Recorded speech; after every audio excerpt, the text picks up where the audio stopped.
तेजस news Bharat देख रहे हैं आप। मैं हूं आपके साथ सुरभि और अब वक्त हो चुका है बड़ी खबर पर चर्चा करने का। चर्चा का विषय है बिहार विधानसभा चुनाव। बिहार एक बार फिर तैयार है लोकतंत्र के महापर्व के लिए। जी हां, चुनाव आयोग ने तारीखों का ऐलान कर दिया है। 6 और 11 नवंबर को वोटिंग होनी है और 14 नवंबर को बिहार की सियासी जमीन पर समीकरण बनने और बिगड़ने का फैसला भी आना है। यानी 14 नवंबर को जो वोटिंग होगी उसका जो परिणाम होगा वो आ जाएगा। देखिए, अब सबसे बड़ा सवाल यही है कि आखिर बिहार में जनता किसको चुनेगी, आखिर कौन बनेगा किंग मेकर और किसके लुभावने वादे किस नेता के, किस पार्टी के जनता को सबसे ज्यादा पसंद आई है। यह सबसे बड़ा सवाल है कि आखिर जनता किसको चुनने वाली है, आखिर किसको बनाएगी किंग मेकर। क्या नीतीश कुमार बन पाएंगे या फिर तेजस्वी यादव या फिर कोई और, यह सवाल फिलहाल बरकरार है। अब हम आज चर्चा करेंगे इसी मुद्दे पर। ब्यूरो चीफ बिहार से हमारे साथ जुड़ रहे हैं ज्ञान प्रकाश पटेल, जिनसे हम जानने का प्रयास करेंगे कि आखिर बिहार में चुनावों की जो तारीखों का ऐलान हो चुका है, इसके बाद किस तरह की सियासी गर्मी बढ़ चुकी है और क्या कुछ अभी नया अपडेट है। देखिए, पर इस खबर पर चर्चा के लिए हमारे साथ जुड़ चुके हैं बिहार से ब्यूरो चीफ ज्ञान प्रकाश पटेल। देखिए पटेल जी, सबसे पहला सवाल मेरा आपसे यही है कि 2020 के मुकाबले के बाद इस बार का चुनाव कितना अलग देख रहे हैं?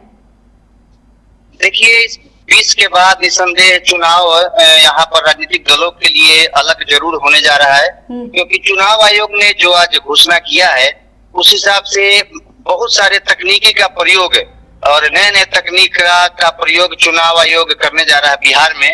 और बिहार की जनता की बात करें तो जनता बिल्कुल तटस्थ है। अभी दशहरा का उत्सव मनाया गया बिहार में, अभी लोग उत्सव मना के निकले हैं और चुनाव को लेकर के आम जनता के बीच कोई भी बेचैनी नहीं है। लोग तटस्थ हैं, शांत हैं और सबने अपना अपना मन बना लिया है कि हमें क्या करना है, चुनाव में किसे वोट देना है। देखिए ज्ञान प्रकाश, मेरा एक बहुत ही जरूरी सवाल है कि आखिर इस बार के बिहार के युवा किसकी ओर जाने के लिए आपको ज्यादा दिख रहे हैं, कि उनकी रुचि किस तरफ आपको दिख रही है? क्योंकि हम कहीं भी देखते हैं, लोकसभा चुनाव ले लीजिए या फिर कोई भी चुनाव ले लीजिए, युवा वोटर्स कहीं ना कहीं इस बार ज्यादा लाइमलाइट बटोरते हैं। इस बार के बिहार चुनाव में आप उन्हें किस तरह से देख रहे हैं? देखिए, जहां तक युवाओं की बात है, अभी इसके पहले जो सरकार बनी थी जिसमें राजद तेजस्वी यादव भी शामिल थे, उस समय शिक्षक नियुक्ति को लेकर के बिहार के युवाओं में काफी उत्साह था। काफी नियुक्तियां भी हुई, लाखों की संख्या में हुई और लोगों को लगा, युवाओं को लगा कि रोजगार का, नौकरी का एक नया प्रचलन बिहार में फिर से शुरू होने जा रहा है। और इसका श्रेय कहीं न कहीं तेजस्वी यादव उठा रहे थे और युवाओं में बहुत ही उनका अलग एक फ्रेम बन रहा था, पॉजिटिव फ्रेम बन रहा था। बीच में सरकार किसी न किसी कारण से दोनों लोग अलग हो गए। अभी की जो स्थिति है युवाओं की, उसमें कुछ युवा का कुछ वर्ग वो तेजस्वी की ओर ध्यान लगाए हुए है, कुछ वर्ग अब नए नए तरीकों से प्रशांत किशोर की ओर भी नजर लगाए हुए है। हालांकि वो प्रशांत किशोर सीधा प्लेयर इस राजनीति में, बिहार की राजनीति में नहीं है, फिर भी कुछ युवाओं का ये मानना है कि प्रशांत किशोर इस चुनाव में कुछ खेल, कुछ राजनीतिक दलों का जो दल अपना यहाँ पैठ बना करके बनाए हुए और समझता है कि बिहार के राजनीति में हमारा एक अलग पहचान है, उसका खेल बिगाड़ सकते हैं। ठीक है, तो आप नीतीश कुमार को किस तरह से देख रहे हैं? देखिए कहीं ना कहीं वो कितनी महिला वोटर्स क्या उनकी तरफ जाती है, आपको नजर आ रही है? महिला वोटर की सुरभि जी अगर बात करें तो अभी जो 10,000 रुपया महिलाओं के अकाउंट में सरकार दे रही है, चुनाव के ठीक पहले, घोषणा के ठीक पहले आज भी 10 लाख महिलाओं को पैसा गया है।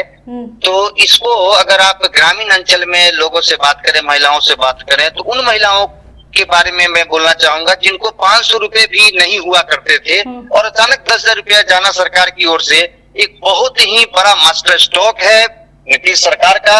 और महिलाओं में सीधे अभी बात चल रही है कि नीतीश उनके लिए बेहतर है।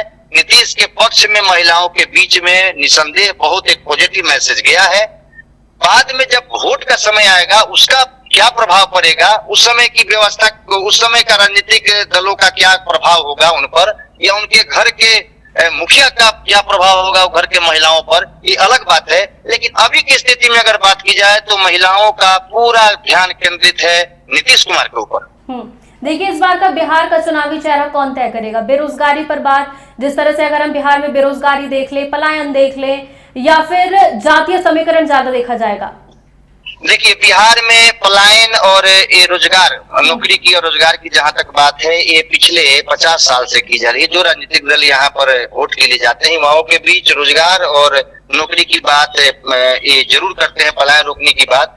बदस्तूर तब भी ये सब चीजें यहाँ पर जारी है। पलायन सबसे अधिक बिहार से होता है और लोग रोजी रोटी की तलाश में बिहार से दूसरे विकसित राज्यों में, दिल्ली जैसे जगहों पर जाते हैं और कमा करके यहाँ के गांव में या रोजी रोटी और घर चलाते हैं।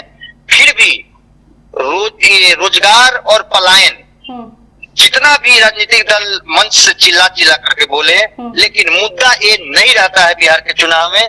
बिहार के चुनाव में जातीय समीकरण ही अंततः मुद्दा बनता है और जो इस समीकरण को साध लेता है वही बिहार की सत्ता पर काबिज होता है। देखिए, अगर हम बीजेपी की बात करें, क्या लगता है आपको, बीजेपी बिहार में अकेले दम पर कहीं ना कहीं ये चुनाव जीत सकती है?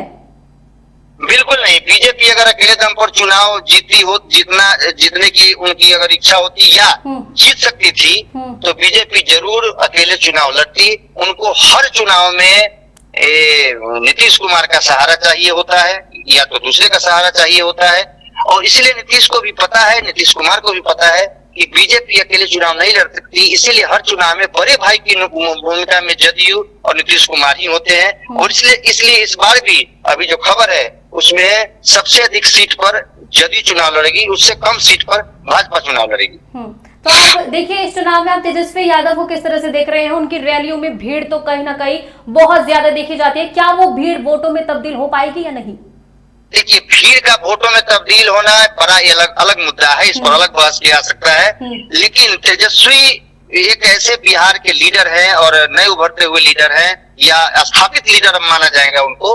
लालू यादव के सुपुत्र हैं। लालू ने सामाजिक समीकरण के लिए और सामाजिक सरोकार के लिए, सामाजिक न्याय के लिए बहुत बड़ा काम किया है। बिहार को रिफॉर्म किया है, बिहार में आंदोलन की तरह काम किया उन्होंने, जातीय समीकरण को लेकर के, सामाजिक सद्भाव को लेकर के, सोशल जस्टिस को लेकर के। तो अभी बिहार में जो भी राजनीतिक दल है उसमें सबसे मजबूत वोट का आधार अगर देखा जाए तो राजद का ही है, क्योंकि उसके पास दो घरा का बहुत मजबूत वोट है। एक है जिसको एमवाई समीकरण बोलते हैं, मुस्लिम यादव, और 33% से 35% वोट इंटैक्ट है और उसमें कोई भी सेध नहीं है। इसीलिए बिहार की राजनीति में लालू यादव और अब तेजस्वी यादव एक कड़ा पोल माने जाते हैं और बेहतर पोल माने जाते हैं। और बिहार की पूरे राजनीति को अगर आप पिछले 50 साल या 45 साल में अगर उसका अध्ययन करें तो ये दो ही पोल काम करता है। उसी पोल के इर्द गिर्द दूसरे दलों को घूमना पड़ता है। जी, बहुत बहुत शुक्रिया आपका तमाम जानकारियों के लिए। धन्यवाद। देखिए, जैसा कि आपने देखा कि 14 नवंबर तक बिहार की सियासी जमीन पर हर दिन एक नया समीकरण बनेगा और बिगड़ेगा भी। आखिर अब ये देखना होगा कि कौन इस बार किंग मेकर बनेगा, किसके सर पर ताज सजेगा और कौन जीतेगा, कौन हारेगा, ये तो जनता तय करेगी। लेकिन एक बात तय है कि बिहार का ये चुनाव सिर्फ सत्ता का नहीं, भरोसे और बदलाव का भी इत्तेहाम होगा। हम रहेंगे इस चुनावी सफर में हर पड़ाव पर आपके साथ, क्योंकि बिहार की बात होगी तो सबसे पहले यही होगी।